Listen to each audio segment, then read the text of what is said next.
चलिए मित्रों, शुरू करते हैं हम अपना आज का करंट अफेयर। देखते हैं हमारी जितनी भी महत्वपूर्ण खबरें हैं सभी पे विस्तार से चर्चा और विश्लेषण करते हैं। हमारी पहली न्यूज़ है, लिम्फेटिक फाइलेरियासिस के उन्मूलन के लिए मास ड्रग एडमिनिस्ट्रेशन अभियान शुरू किया गया।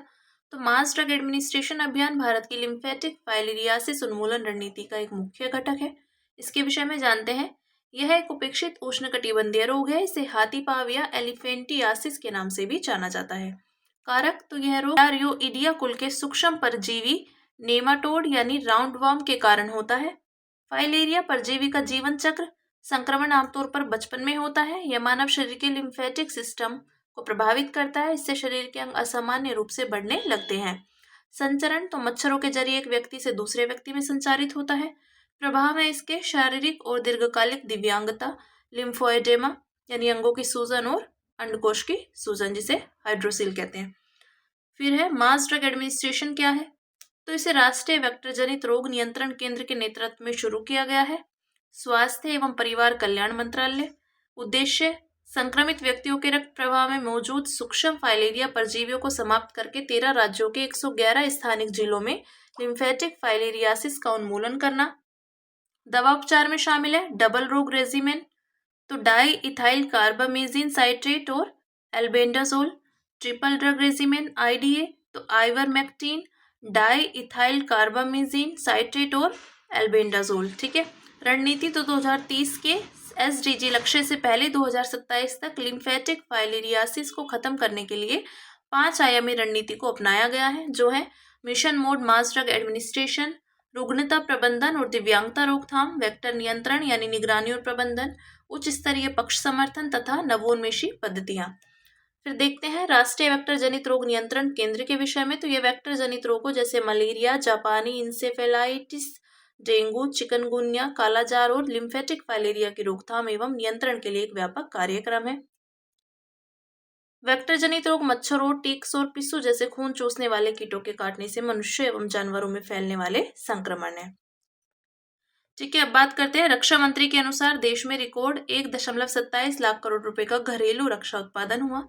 तो रक्षा मंत्री ने बेंगलुरु में एरो इंडिया कॉन्क्लेव की घोषणा की। इस घोषणा के दौरान उन्होंने बताया कि पिछले दशक में रक्षा निर्यात में 30 गुना वृद्धि हुई है। देख सकते हैं भारत का तेजी से बढ़ता रक्षा उत्पादन क्षेत्र। तो रक्षा बजट में 24-25 में 6.21 लाख करोड़ रुपए का बजट 2013-14 में था 2.53 लाख करोड़ से बढ़कर। घरेलू रक्षा उत्पादन, तो वित्त वर्ष 2023-24 में 1.27 लाख करोड़ रुपए, जबकि 2014-15 में 46,429 करोड़ रुपए से 174% की वृद्धि हुई है। ठीक है, लक्ष्य है 2029 तक 3 लाख करोड़ रुपए। रक्षा निर्यात में 2023-24 में 21,083 करोड़ रुपए, 2014-15 में यह 1,941 करोड़ रुपए था। ठीक है। शीर्ष निर्यात गंतव्य, तो संयुक्त राज्य अमेरिका, फ्रांस और आर्मेनिया। ऐतिहासिक उपलब्धि, बिहार में निर्मित बूट्स रूसी सेना के उपकरणों में शामिल किए गए हैं, जो उच्च गुणवत्ता वाले रक्षा उत्पादन के लिए भारत की बढ़ती प्रतिष्ठा को उजागर करते हैं। आगे देखते हैं इसमें। तो एरो इंडिया एशिया का सबसे बड़ा एयर शो है। वर्तमान कॉन्क्लेव का विषय है ब्रिज यानी building resilience through international defence and global engagement. Bharat के लिए रक्षा के स्वदेशीकरण का महत्व जानते हैं। तो संप्रभु सैन्य क्षमता में वृद्धि, घरेलू उत्पादन भारत को संयुक्त राज्य अमेरिका के CAATS जैसे वैश्विक प्रतिबंधों से बचने में सक्षम बनाता है। साथ ही देश की महत्वपूर्ण मिसाइल और उपकरणों को सुरक्षित बनाए रखता है। आधुनिक युद्ध के लिए तैयारी, तो उदाहरण के लिए देश में एडवांस तकनीक के विकास के लिए acing development of innovative technologies with IDEX यानी अदिति योजना शुरू की गई। इस योजना का उद्देश्य प्रस्तावित समय सीमा में लगभग 30 महत्वपूर्ण डीप टेक और रणनीतिक प्रौद्योगिकियों को विकसित करना है। ज्ञातव्य है कि भारत में ऐसी प्रौद्योगिकियों का अभाव है। भारत एक समग्र सुरक्षा प्रदाता के रूप में, तो उदाहरण के लिए ब्रह्मोस मिसाइल का फिलीपींस को निर्यात किया गया है। इससे हिंद महासागर क्षेत्र में भारत की सामरिक उपस्थिति बढ़ी है। आर्थिक समृद्धि, इससे रोजगार के अवसर पैदा होते हैं, नवाचार को बढ़ावा मिलता है और निवेश आकर्षित होता है।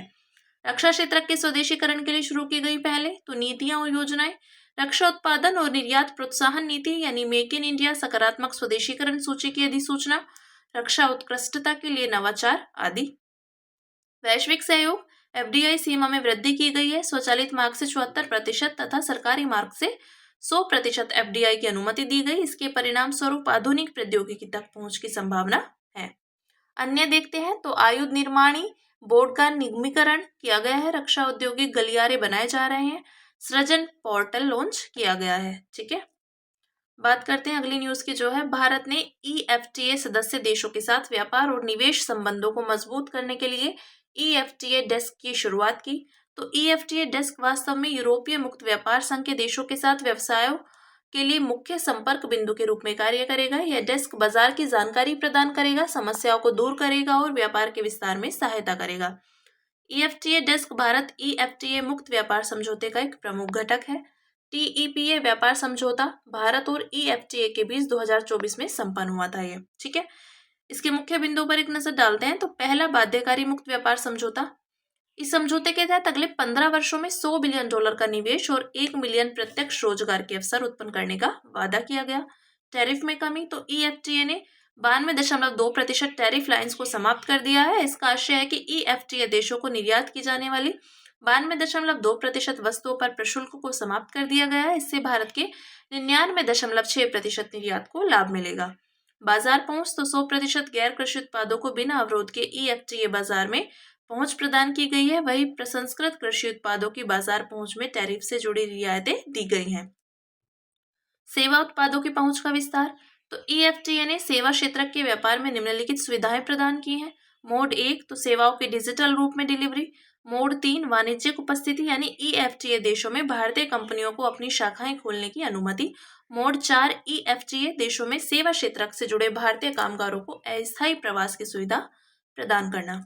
फिर आगे है इसमें बौद्धिक संपदा अधिकार। तो इस समझौते में IPR के जो मजबूत संरक्षण के लिए प्रावधान किए गए, ये प्रावधान बौद्धिक संपदा अधिकारों के व्यापार संबंधी पहलू समझौते के अनुरूप है। पेशेवरों को मान्यता। तो EFTA देशों में नर्सिंग, चार्टेड अकाउंटेंसी और वास्तुकला जैसे क्षेत्रों के भारतीय पेशेवरों को मान्यता दी जाएगी।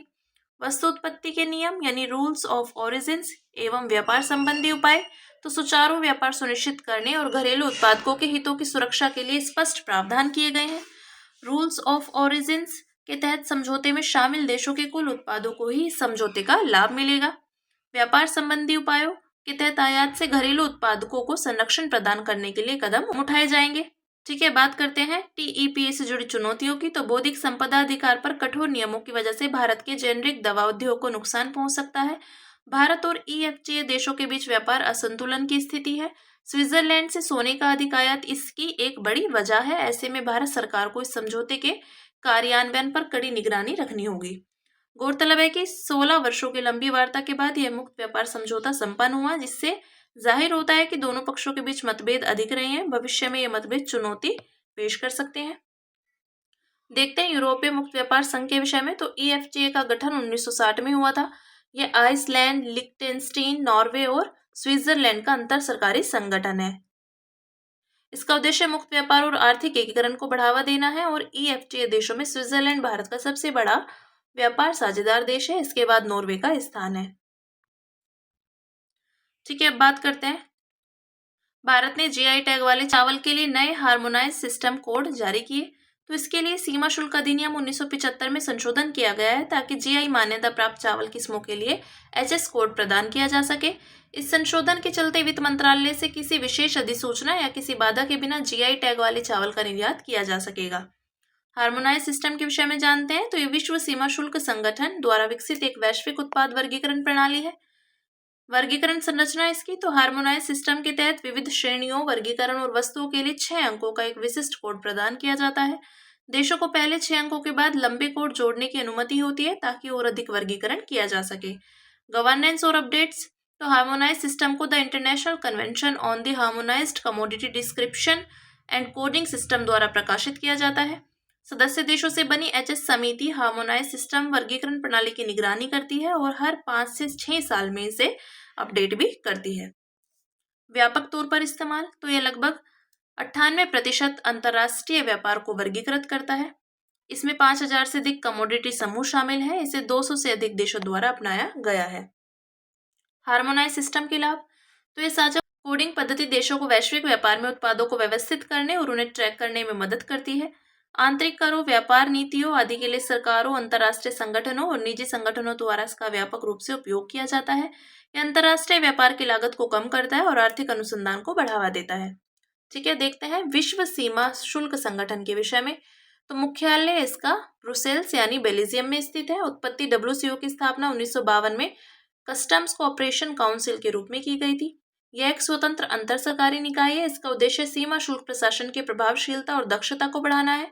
फोकस यह विशेष रूप से सीमा शुल्क संबंधी मामलों पर केंद्रित है। इसके कार्यों में सीमा शुल्क प्रक्रियाओं का सरलीकरण और सामंजस्य सुनिश्चित करना, वैश्विक मानकों का विकास करना, व्यापार संबंधी आपूर्ति श्रृंखला की सुरक्षा और अंतर्राष्ट्रीय व्यापार को सुगम बनाना आदि शामिल है। सदस्य WCO 186 सदस्यों यानी भारत सहित इसका प्रतिनिधित्व करते हैं। ठीक है, ये बात की WCO की। अब बात करते हैं श्रीलंका की नौसेना ने तमिलनाडु के 14 भारतीय मछुआरों को गिरफ्तार किया। तो हाल ही में भारत के विदेश मंत्री ने श्रीलंका के राष्ट्रपति के समक्ष भारतीय मछुआरों की बार बार हो रही गिरफ्तारियों पर चिंता जताई। समुद्री विवाद की पृष्ठभूमि जानते हैं तो भारत और श्रीलंका के बीच समुद्री विवाद पाक खाड़ी क्षेत्र में मछली पकड़ने के अधिकार से जुड़ा हुआ है। इसके अलावा यह विवाद अंतर्राष्ट्रीय समुद्री सीमा रेखा के उल्लंघन और क्षेत्र में अवैध मत्स्यन की गतिविधियों से जुड़ा हुआ है। पाक खाड़ी तमिलनाडु और उत्तरी श्रीलंका को अलग करने वाली समुद्री संसाधनों से समृद्ध एक संकीर्ण समुद्री पट्टी है। 1974 और 1976 के समुद्री सीमा समझौते। तो अगर 1974 का समझौते की बात करें तो कच्चा तीव द्वीप भारत श्रीलंका अंतर्राष्ट्रीय समुद्री सीमा रेखा की श्रीलंका अधिकृत भूमि पर स्थित है। हालांकि समझौते के तहत भारतीय मछुआरों को जाल सुखाने और वार्षिक सेंट एंथोनी चर्च उत्सव के लिए कच्चा तीव द्वीप तक जाने की अनुमति दी गई है। 1976 समझौता तो इसके तहत मन्नार की खाड़ी और बंगाल की खाड़ी में सीमाओं को रेखांकित किया गया है। विवाद को बढ़ावा देने वाले कारक तो पारंपरिक मछली पकड़ने की प्रथाएं। लंबे समय से मछली पकड़ने के पुराने पैटर्न के कारण तमिलनाडु के मछुआरे अक्सर IMBL को पार कर जाते हैं। फिश स्टॉक में कमी तो यह समस्या बॉटम ट्रोलिंग जैसी तकनीकों के कारण उत्पन्न हुई है। ट्रोलिंग मछली पकड़ने की एक तकनीक है। इसमें समुद्र नीतल पर जाल खींचकर लक्षित प्रजातियों जैसे ग्राउंड फिश या केकड़ों को इकट्ठा करके पकड़ा जाता है। विवाद से सुलझाने के हाल ही में किए गए उपाय तो संयुक्त कार्य समूह। इसका कार्य संयुक्त गश्त और संसाधन प्रबंधन रणनीतियों की खोज करना है। मानवीय दृष्टिकोण। इसके तहत मछुआरों से संबंधित मुद्दों के समाधान के लिए आजीविका आधारित अप्रोच अपनाने का प्रयास किया जा रहा है।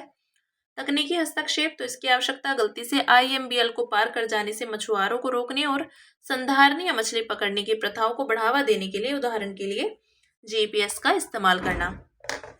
ठीक है, फिर अगली न्यूज है इसमें नीति आयोग ने राज्यों और राज्य सार्वजनिक विश्वविद्यालयों के माध्यम से गुणवत्तापूर्ण उच्चतर शिक्षा का विस्तार रिपोर्ट जारी की।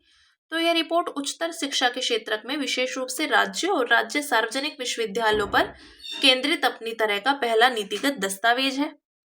राज्य सार्वजनिक विश्वविद्यालयों के प्रमुख पहलू जानते हैं तो SPUs और उनके संबद्ध संस्थानों में कुल छात्र नामांकन का 80% से अधिक नामांकन है। स्थापना तो इसकी स्थापना संबंधित राज्य के अधिनियमों द्वारा की जाती है। ये राज्य सरकारों द्वारा शासित और वित्तपोषित होते हैं। ठीक है, तो देखते हैं मानदंड, रेखांकित चुनौतियां दी गई हैं और ये की गई मुख्य सिफारिशें हैं। तो गुणवत्ता की बात करें तो अनुसंधान संबंधी खराब अवसंरचना और अनुसंधान एवं विकास पर कम खर्च, पुराना पाठ्यक्रम और शिक्षकों का अभाव। अनुसंधान तो क्या मुख्य सिफारिश की गई है तो राष्ट्रीय अनुसंधान नीति विकसित करनी चाहिए। शिक्षण पद्धति, पाठ्यक्रम को नियमित रूप से अपडेट और शिक्षण प्रभावशीलता का आकलन करना चाहिए। अनुदान, पूंजीगत व्यय और परिचालन संबंधी व्यय को पूरा करने के लिए सीमित वित्त पोषण शुल्क निर्धारण में स्वायत्ता का अभाव आदि। उदाहरण के लिए 2005-06 और 2019-20 के बीच राज्यों द्वारा GDP के प्रतिशत के रूप में शिक्षा पर खर्च में गिरावट हुई है। इधर देखते हैं शिक्षा में निवेश को GDP के 6% तक बढ़ाना चाहिए। अनुसंधान एवं विकास पर खर्च को GDP के 2% तक बढ़ाना चाहिए। स्ववित्त पोषित कार्यक्रमों, पूर्व छात्र सहभागिता, कॉर्पोरेट सामाजिक उत्तरदायित्व और सार्वजनिक निजी भागीदारी मॉडल के माध्यम से राजस्व में विविधता लानी चाहिए। आगे देखते हैं रोजगार क्षमता। तो पुराना पाठ्यक्रम तथा शैक्षणिक और उद्योग जगत के मध्य परस्पर सहयोग का अभाव। इधर इंटर्नशिप, उद्योग द्वारा सहयोग, कौशल प्रशिक्षण और उद्यमिता को बढ़ावा देना चाहिए। गवर्नेंस तो मान्यता संबंधी उच्च लागत, प्रशासनिक स्वायत्ता की कमी, शिक्षकों की नियुक्ति में अपारदर्शिता आदि। उदाहरण के लिए NIRF 2024 में शीर्ष 100 संस्थानों यानी विश्वविद्यालयों श्रेणी में केवल 38 SPUs ही अपनी जगह बना पाए हैं। मान्यता की लागत को वहनीय बनाना, SPUs को स्वायत्ता प्रदान करना और विनियामक के फ्रेमवर्क में सुधार करना चाहिए। फिर अंतर्राष्ट्रीयकरण तो चयन मानदंडों में संशोधन की आवश्यकता है। अपर्याप्त वित्त पोषित अनुसंधान वैश्विक पहुंच को सीमित करता है। इधर की बात करें तो अंतर्राष्ट्रीय छात्रों के लिए उपयुक्त अवसंरचना वाले मौजूदा एसपीओएस की पहचान करके उन्हें प्राथमिकता दी जानी चाहिए। अंतर्राष्ट्रीय मानकों के अनुरूप समायोजन की आवश्यकता वाले क्षेत्रों की पहचान करने के लिए मौजूदा मॉडल पाठ्यक्रम की समीक्षा करनी चाहिए। ठीक है, देखते हैं अन्य सुर्खियां, जिसमें पहली है सृजन। तो एम्स नई दिल्ली में भारत के पहले स्वदेशी स्वचालित जैव चिकित्सा अपशिष्ट ट्रीटमेंट रिग का शुभारंभ किया गया है। इस रिग का नाम सृजनम है। इस उपकरण को CSIR-NIIST यानी राष्ट्रीय अंतः विषय विज्ञान और प्रौद्योगिकी संस्थान तिरुवनंतपुरम ने विकसित किया। सृजनम रिंग को महंगी और ऊर्जा गहन भस्म पर निर्भर किए बिना रोगजनक जैव चिकित्सा अपशिष्ट को कीटाणु रहित करने के लिए डिजाइन किया गया है। इसके विषय में जानते हैं जैव चिकित्सा अपशिष्ट के। तो जैव चिकित्सा अपशिष्ट में स्वास्थ्य देखभाल व्यवस्थाओं में निदान, उपचार, टीकाकरण, अनुसंधान या जैविक उत्पादन या परीक्षण से उत्पन्न अपशिष्ट शामिल है। भारत में जैव चिकित्सा अपशिष्ट से जुड़ी समस्या। तो CPCB 2023 के अनुसार भारत में प्रतिदिन 743 टन जैव चिकित्सा अपशिष्ट उत्पन्न होता है। इसके सुरक्षित और कुशल निपटान की आवश्यकता है। विनियमन जैव चिकित्सा अपशिष्ट प्रबंधन नियम 2016 उचित पृथक्करण, उपचार और निपटान को अनिवार्य बनाता है। ठीक है, आगे बात करते हैं भारत में स्मार्ट पावर और नवीकरणीय ऊर्जा को बढ़ावा देना, एस्पायर कार्यक्रम की।